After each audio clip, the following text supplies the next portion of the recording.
అయ్యప్ప. శాస్తా సన్నిధిలో అభిషేకం, ధర్మశాస్తా సన్నిధిలో అభిషేకం.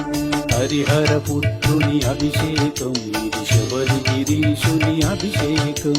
శాస్తా సన్నిధిలో అభిషేకం, ధర్మశాస్తా సన్నిధిలో అభిషేకం.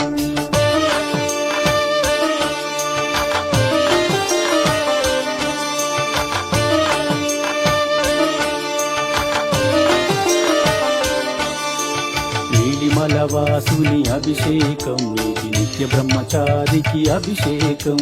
శాస్తా సన్నిధిలో అభిషేకం, ధర్మశాస్తా సన్నిధిలో అభిషేకం.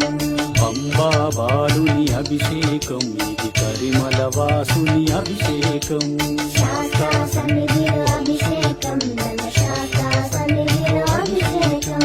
పొన్నంబలవాసుని అభిషేకం, ఇది పందల రాజుకు